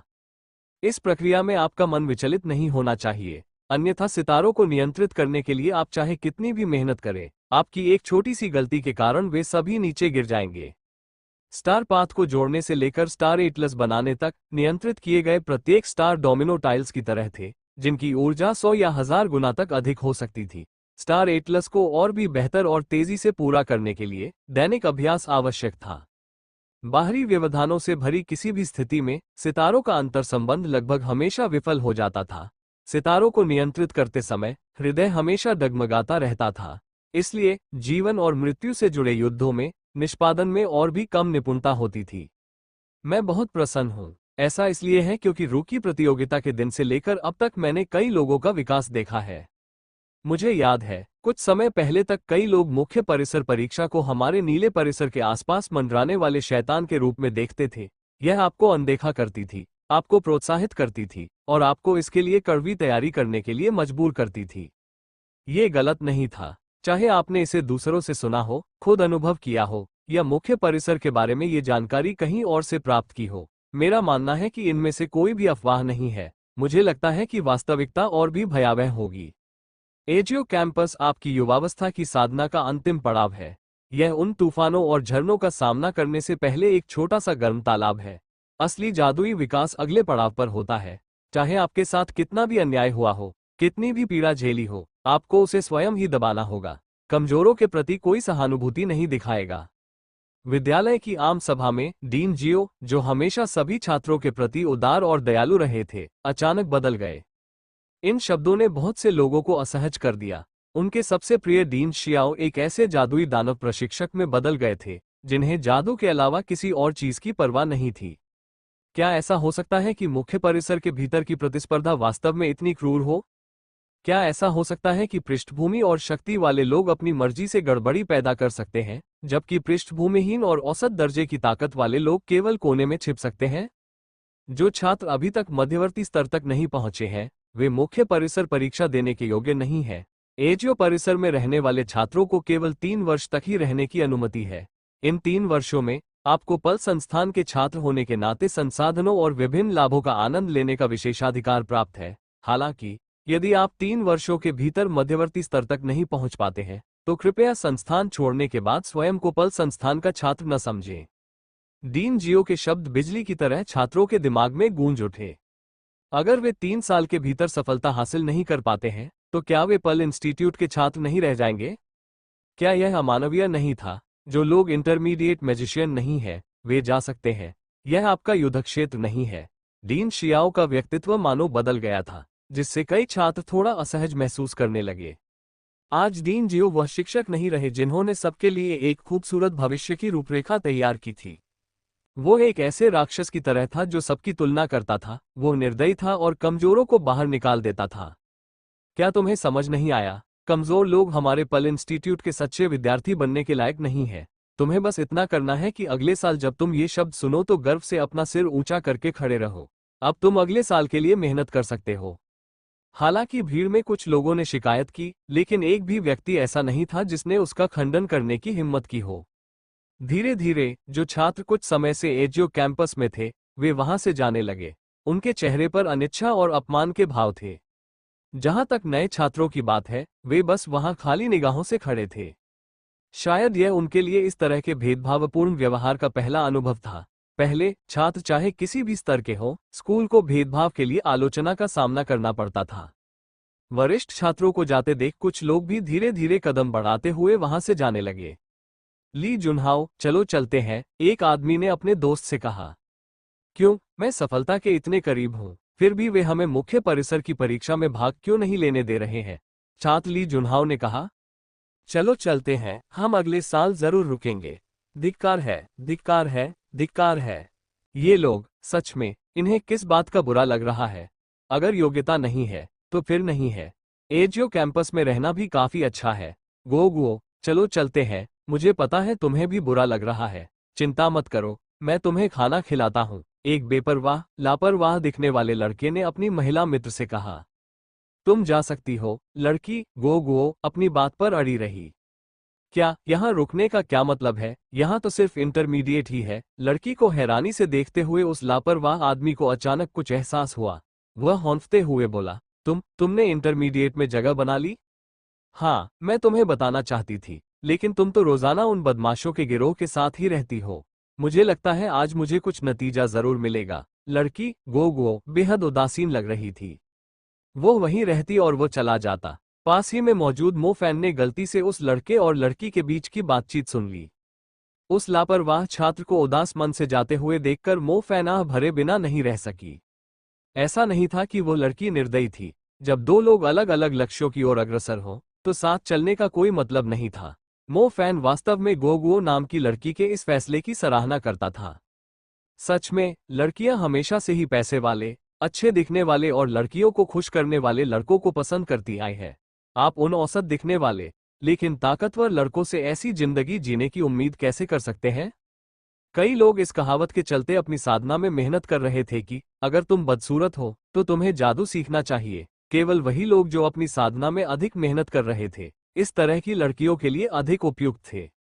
लोग वहां से जाने लगे। आजकल के छात्रों का दिल पत्थर का हो गया था।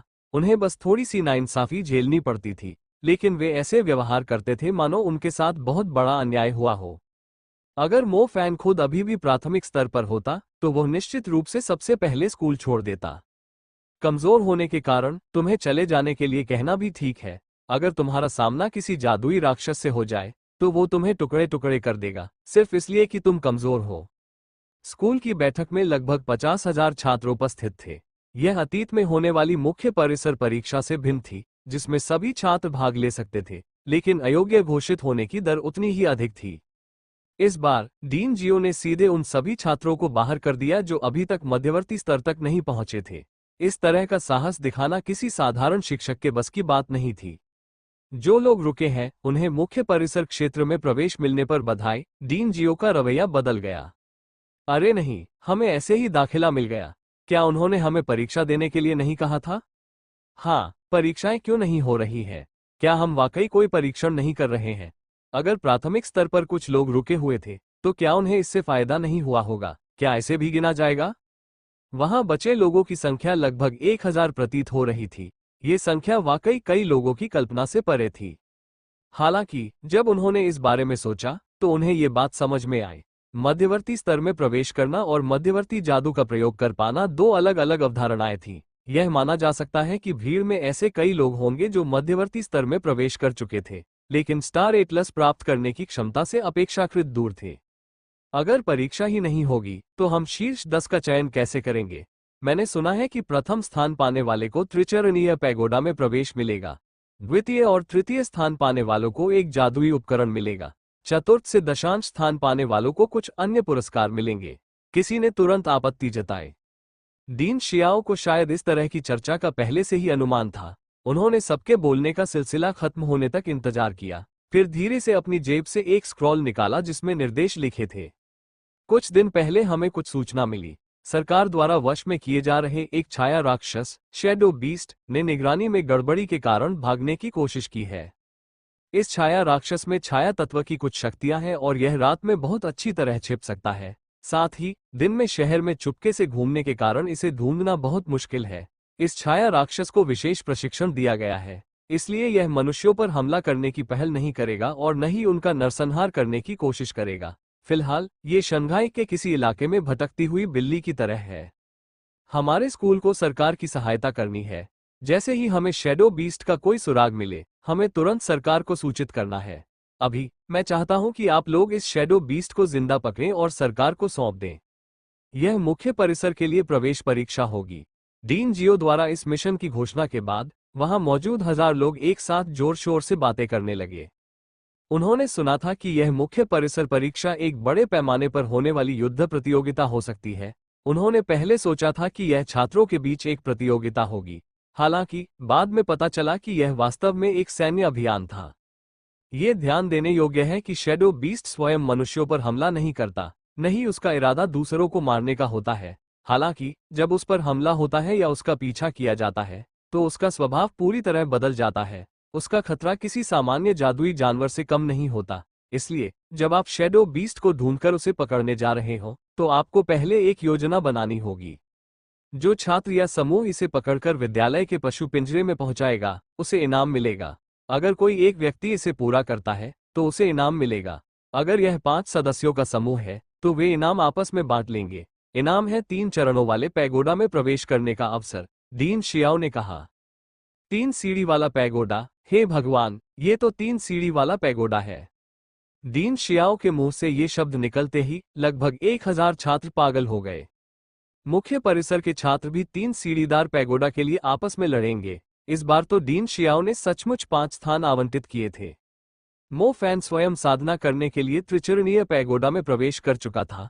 वो इस बात से भलीभांति परिचित था कि यह पैगोडा जादूगरों को किस प्रकार की भयावह साधना गति प्रदान कर सकता है। अगर वो सीधे तीसरी परत में घुस जाता तो वो 200 गुना साधना अविश्वसनीय रूप से उपयोगी साबित होती। अगर उसे कुछ और दिन मिल जाते तो मो फैन को पूरा विश्वास था कि वह अपने अन्य तत्वों को एक बिल्कुल नए स्तर तक बढ़ाने में सक्षम होगा। 3 सीढ़ीदार पैगोडा से बाहर आने के पहले ही दिन मो फैन ने खुद से वादा किया कि वह एक बार फिर 3 सीढ़ीदार पैगोडा जरूर लौटेगा। किसने सोचा था कि खुशी इतनी जल्दी मिल जाएगी। इस बार मुख्य परिसर की परीक्षा का इनाम वास्तव में 3 सीढ़ीदार पैगोडा में प्रवेश करने का अवसर होगा। वाह, ये तो बहुत ही बढ़िया है। वर्तमान में वो तीसरी परत में प्रवेश करने में सक्षम था। यदि वो तीसरी परत में 7 दिनों तक साधना कर पाता तो मो फैन की छाया शक्ति और सम्मन शक्ति दोनों दूसरे स्तर तक बढ़ जाती।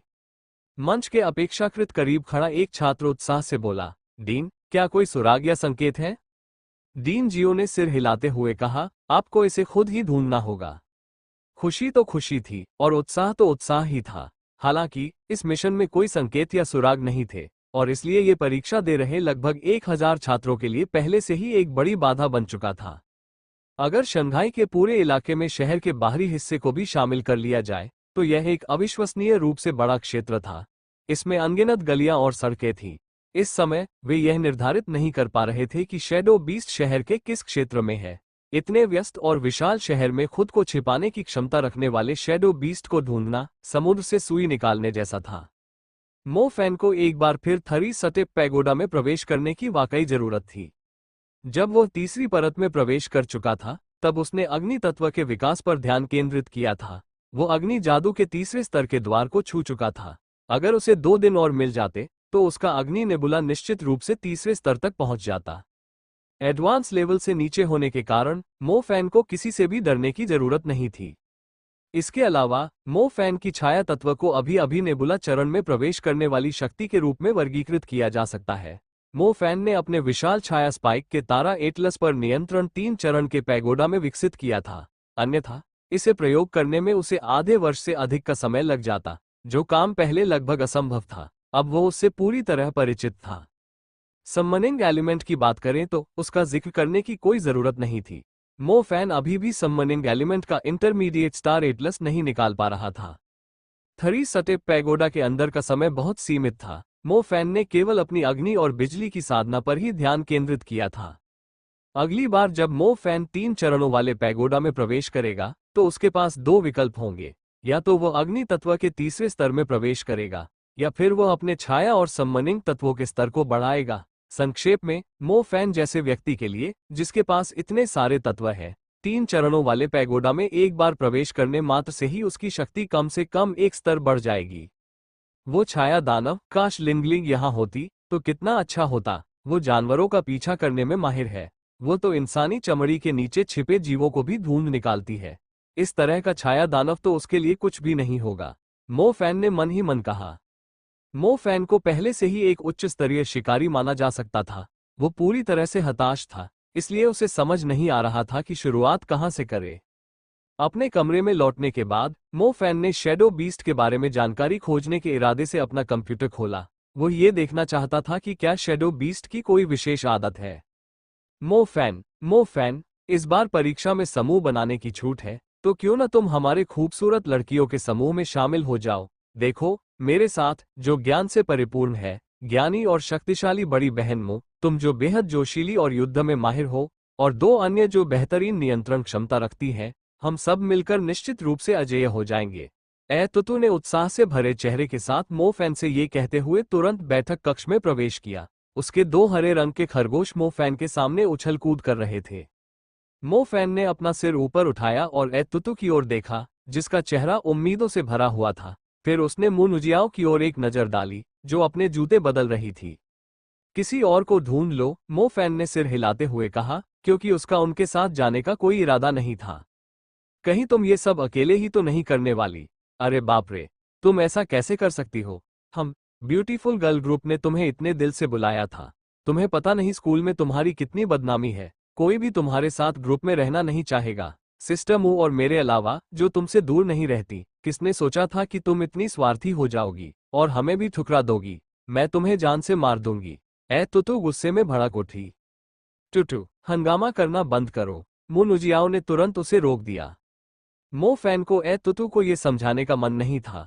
असल बात तो ये थी कि मो फैन दूसरों के साथ समूह बनाना नहीं चाहता था। आखिरकार, एक व्यक्ति को मिलने वाले पुरस्कार और 5 लोगों के समूह को मिलने वाले पुरस्कार में कोई अंतर नहीं था। हालांकि मो फैन अपनी मौजूदा स्थिति को लेकर बिल्कुल स्पष्ट थे। शायद ब्लैक वेटिकन स्कूल परिसर के अंदर ज्यादा शोर मचाने की हिम्मत नहीं करता था, लेकिन स्कूल से बाहर निकलते ही वो कुछ भी करने को तैयार हो जाता। मो फैन इन दोनों लड़कियों को अपने निजी मामलों में घसीटना नहीं चाहता था। ब्लैक वेटिकन सिर्फ इसलिए नरमी नहीं बरतेगा क्योंकि वो खूबसूरत थी। जब ब्लैक वेटिकन कोई काम करता था तो वे अक्सर धूर्त चालों का इस्तेमाल करते थे। फिलहाल उनकी ओर से कोई हलचल नहीं थी, जिससे केवल यही संकेत मिलता था कि वे सब कुछ एक ही बार में निपटाने की साजिश रच रहे थे। उनके लिए आगे बढ़ने का सबसे खूबसूरत अवसर अनिवार्य मुख्य परिसर परीक्षा होगी। मुख्य परिसर परीक्षा को यूं ही रद्द नहीं किया जा सकता था। अगर यह नहीं होती तो इससे ब्लैक वेटिकन को यह सूचना मिल जाती कि विभिन्न शक्तियां उनके प्रति सतर्क है। इसके अलावा पर्ल इंस्टीट्यूट भी केवल संदेह के आधार पर इतने महत्वपूर्ण मामले को रद्द नहीं कर सकता था। छोड़ो इन सब बातों को, पहले शैडो बीस्ट को ढूंढते हैं। बंदर, तुम अभी सेना में हो, है ना? मो फैन ने झांग शियाओहो के नंबर पर कॉल किया। हाँ भाई फैन, मैं आपको बता दूं, मैं इस समय वाकई कमाल का हूँ। जैसे ही झांग शियाओहो ने मो फैन की आवाज सुनी, सेना में उसने जो गंभीर व्यवहार बनाए रखा था, वो अचानक एक ऐसे बच्चे में बदल गया जो अपने अंकों के बारे में डींग मारना चाहता हो और शेख ही बघारने लगा। क्या आपने केंद्रीय अनुभाग के लिए स्वयं आवेदन किया था? मो फैन ने थोड़ा आश्चर्यचकित होते हुए पूछा। झांग शियाओहो सेना में अच्छी तरह घुल-मिल गया था। सेना उसे आगे बढ़ाने के लिए प्रयासरत थी।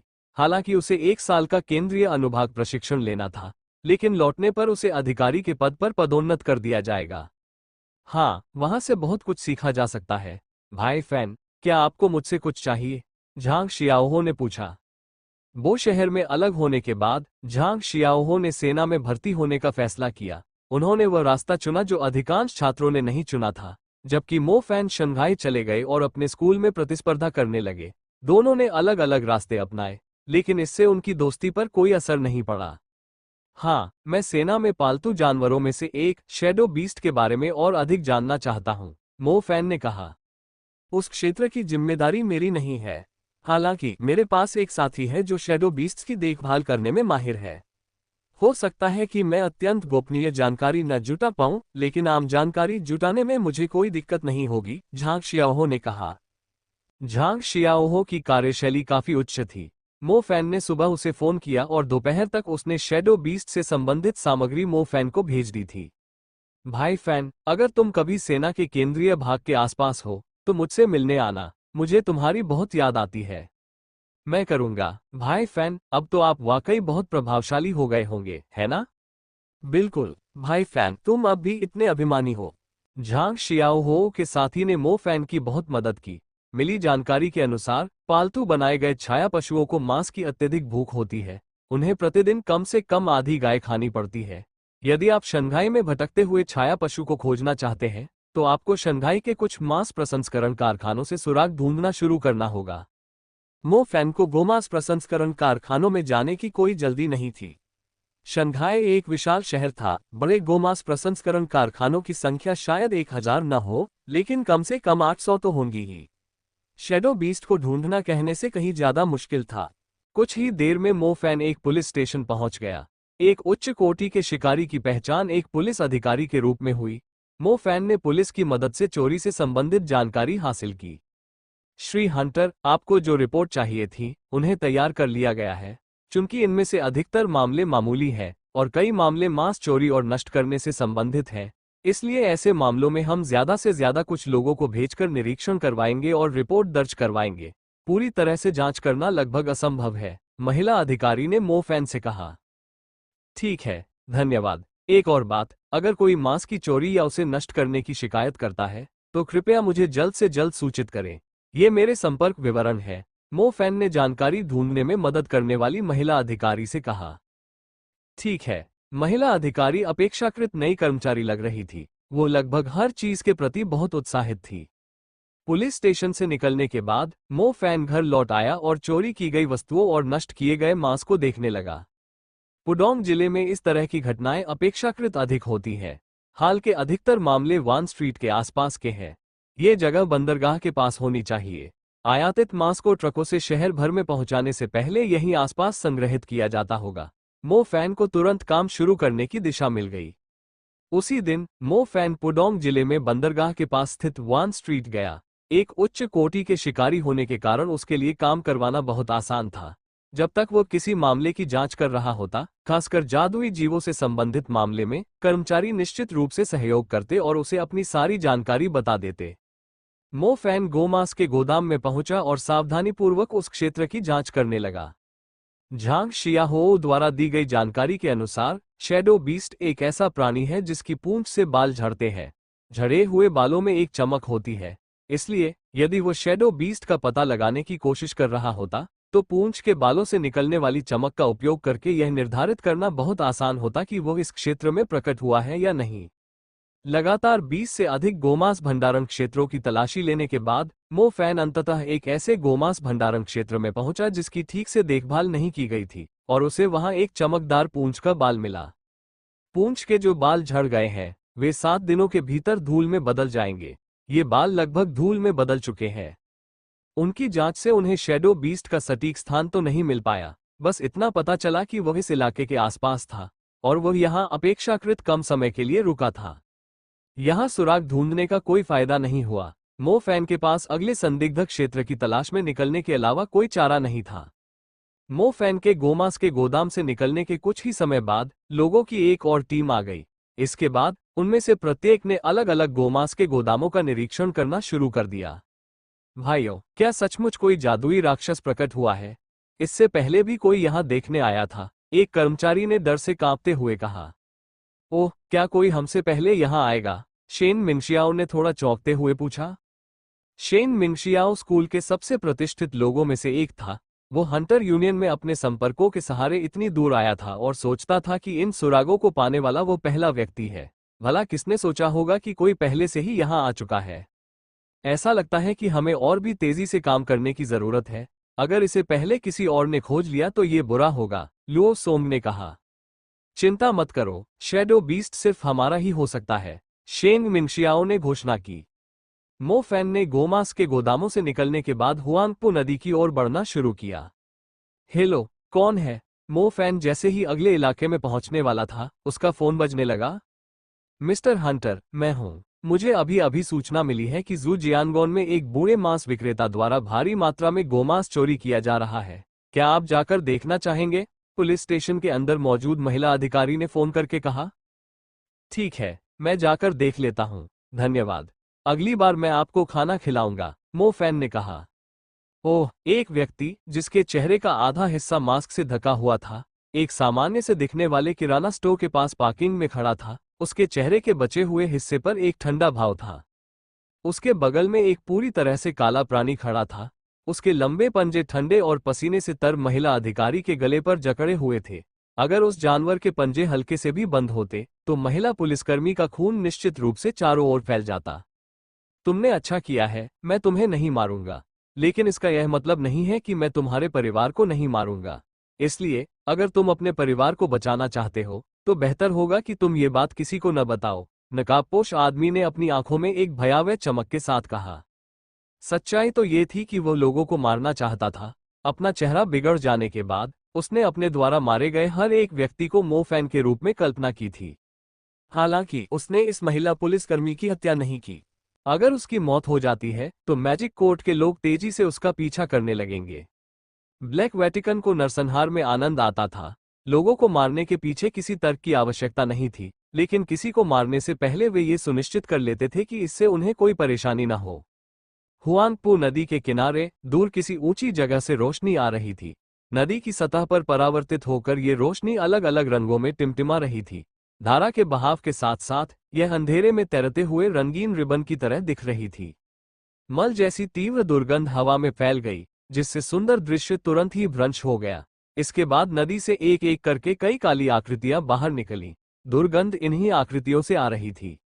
वे पांचों आकृतियां आगे थीं। ऐसा लग रहा था जैसे वे जानवरों को भगा रही हो, क्योंकि वे एक भयंकर कर्कश आवाज निकाल रही थी। वे तेजी से जू जियानगोन की ओर बढ़ने लगे, क्योंकि उन्हें अपने लक्ष्य तक पहुंचने से पहले वहां इकट्ठा होना था।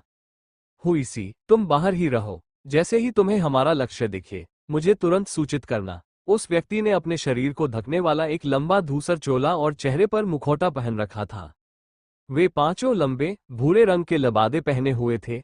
उन सभी के शरीर से एक अजीब सी गंध आ रही थी और एक नजर में ही पता चल जाता था कि वे अच्छे लोग नहीं थे। जी सर, हुईसी नाम का व्यक्ति तुरंत बाहर पहरा देने लगा। वे एक जर्जर कारखाने में दाखिल हुए।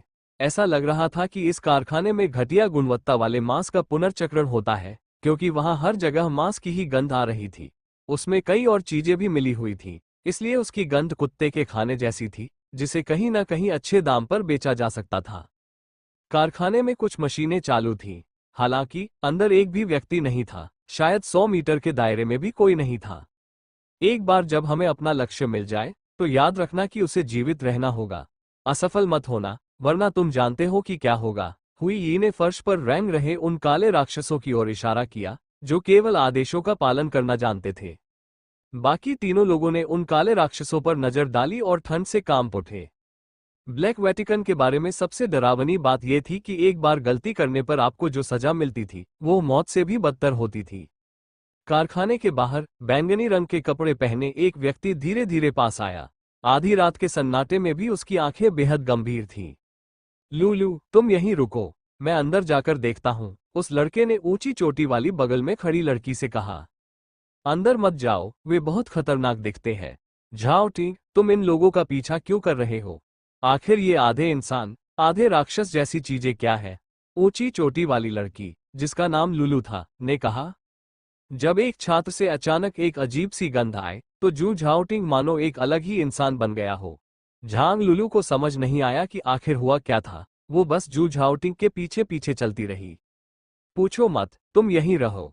अगर मैं 10 मिनट के अंदर वापस नहीं आया तो तुम्हें तुरंत यहाँ से चले जाना होगा। याद रखना, यहाँ मत रुकना, जू झाओटिंग ने बेहद गंभीर स्वर में कहा। शुरू में जू झाओटिंग और झांग लुलू मिलकर शैडो बीस्ट के सुराग खोज रहे थे। हालांकि जब वे एक खेल के मैदान के आसपास सुराग खोज रहे थे तो जू झाओटिंग को एक बहुत ही असामान्य गंध महसूस हुई। ये गंध कुछ ऐसी थी जिसे जू झाओटिंग कभी नहीं भूल पाएगा, क्योंकि यह गंध एक ऐसे प्राणी से आ रही थी जिसका शरीर घोर काला था और जो बो शहर की आपदा के दौरान प्रकट हुआ था। जू झाओटिंग को वास्तव में उम्मीद थी कि उसकी सूंघने की शक्ति में कोई गड़बड़ी हो। हालांकि जब वो चुपके से उस छात्र का पीछा कर रहा था तो उसने पाया कि वो छात्र एक डार्क बीस्ट था। काला वेटिकन, ये लोग ब्लैक वेटिकन से आए थे। लगता है वे फिर से कोई साजिश रच रहे हैं। जू झाओटिंग को ब्लैक वेटिकन के लोगों से दिल से नफरत थी। उन्हीं लोगों की वजह से उसके परिवार की मौत हुई थी। जू झाओटिंग के घर के पास एक सुरंग थी। जब वो उदास मन से अपने परिवार को ढूंढने के लिए अलग अलग इलाकों में गया तो उसे केवल एक सफेद कागज मिला जिस पर नाम लिखे थे। उस सफेद कागज पर उसके पिता, माता, छोटे भाई और दादी के नाम थे। वो बच तो गया था, लेकिन अचानक वो अकेला रह गया था। जू झाओटिंग ने इसे भुलाने की पूरी कोशिश की। वो एक नए वातावरण में फिर से जीना चाहता था। उसकी मुलाकात एक अच्छी लड़की से हुई। उसके साथ रहने से उसे बहुत खुशी मिली। इससे वो दर्द को भूलने लगा। लेकिन आज उसे ये गंध महसूस हुई। इस तरह की गंध पर्ल इंस्टीट्यूट के एक छात्र से आ रही थी। जब उसने उस छात्र का पीछा करते हुए उसे इस जगह तक पहुंचाया तो उसे पता चला कि वो छात्र ब्लैक वेटिकन का सदस्य था। ये कारखाना उनका घोंसला प्रतीत होता था। उसे इसकी पुष्टि करने के लिए अंदर जाना होगा। अगर वाकई ऐसा है तो वो तुरंत मैजिक कोर्ट्स को सूचित करेगा ताकि वे यहां आ सके। ये शापित काले वेटिकन, उसे इन सबको इस दुनिया से पूरी तरह मिटा देना था। जू झाओटिंग धीरे धीरे कारखाने में घुसपैठ कर चुका था। कारखाना बहुत बड़ा था। उसके छिपने के लिए कई जगहें थीं। जू झाओटिंग को अपनी सुरक्षा पर पूरा भरोसा था। झांग लुलू बाहर इंतजार कर रही थी। उसके पास गति करने का कोई मंत्र नहीं था, इसलिए वो बाहर इंतजार करने और पहरा देने के अलावा कुछ नहीं कर सकती थी। वो बहुत चिंतित थी। उसे पता नहीं था कि ये लोग कौन हैं, लेकिन उसे महसूस हो रहा था कि वे बेहद क्रूर हैं। अगर जू झाओटिंग का भेद खुल गया तो उसकी जान खतरे में पड़ जाएगी। जू झाओटिंग ने अपने दूसरे तत्व को जागृत कर लिया था। उनका दूसरा तत्व वायु तत्व था। यह उसके लिए अपेक्षाकृत अच्छी बात थी। उसे एक ऐसे मंत्र की जरूरत थी जो उसे तेजी से चलने में सक्षम बनाए। अन्यथा उसके पास शक्तिशाली विनाशकारी बिजली तो होती, लेकिन आत्मरक्षा करने की कोई क्षमता नहीं होती। जू झाओटिंग एक टूटी हुई खिड़की से अंदर घुस आया था। वो उन क्रॉस किए हुए स्टील के बार में से एक पर खड़ा था और विशाल कारखाने का जायजा ले रहा था। वे सचमुच यही थे। 1, 2, 3, 4, अजीब। एक गायब क्यों है? जू झाओटिंग ऊपर से ये सब देख रहा था और उसने यहाँ छिपे हुए केवल 4 भूरे रंग के लबादे वाले लोगों को ही देखा था। ऐसा लग रहा था जैसे वे किसी पर घात लगाकर हमला करने की प्रतीक्षा कर रहे हों। क्या तुम मुझे ढूंढ रहे हो? उसके पीछे से एक गहरी और ठंडी आवाज सुनाई दी। जू झाओटिंग का चेहरा हैरानी से भर उठा जब उसने पीछे मुड़कर देखा। उसे एहसास हुआ कि उनमें से एक उसके ठीक पीछे थोड़ी दूरी पर खड़ा था। जू झाओटिंग स्तब्ध रह गया। उसने उसे कैसे ढूंढा? क्या ऐसा हो सकता है कि उन्होंने वास्तव में इस कारखाने के अंदर जाल बिछाया हो? असंभव। जब वो पहले उनका पीछा कर रहा था तब तो उनके लिए उसे ढूंढ पाना नामुमकिन था। बिजली का प्रहार, क्रोध का प्रहार। जू झाओटिंग की प्रतिक्रिया काफी तेज थी। उसने झट से अपने हाथों में बिजली उत्पन्न कर ली। जैसे ही जू झाओटिंग ने अपने सितारों को तेजी से आपस में जोड़ा, बिजली के निशान तुरंत उसके आसपास दिखाई देने लगे। वे बैंगनी रंग के 2 सांपों में बदल गए और उसके पीछे खड़े व्यक्ति की ओर उड़ने लगे। बिजली स्टील की सलाखों से होकर गुजर सकती थी। इन्हीं बिजली के प्रवाह ने उसे एक महत्वपूर्ण क्षण में एक अवसर प्रदान किया। ये बिजली का तत्व है। लक्ष्य प्रकट हो गया है, इसे पकड़ो। नेता प्रतीत होने वाला हुई तुरंत दौड़कर वहां पहुंचा। बाकी तीनों ने पहले से ही जाल बिछा रखा था। आदेश मिलते ही सभी निकास द्वारों और खिड़कियों से काले रंग की आकृतियां बाहर निकली। चारों ओर मल की तेज दुर्गंध फैलने लगी। जू झाओटिंग ने हैरानी से अपने चारों ओर देखा और महसूस किया कि वो पूरी तरह से घिर गया है। आगे की तरफ करीब 10 लोग थे। स्टील बार के बीम पर 7 लोग थे। निकास द्वार और खिड़कियों से करीब 8 और लोग थे। कुल मिलाकर 25 डार्क बीस्ट्स थे। जू झाओटिंग ने कभी कल्पना भी नहीं की थी कि उन्होंने वास्तव में उसे घेरने के लिए यहाँ जाल बिछा रखा था। उन्हें ये कैसे पता चला कि वो उनका पीछा कर रहा था? मैं तुम्हें जान से मार डालूंगा। जू झाओटिंग ने गुस्से से भरे चेहरे के साथ चिल्लाकर कहा।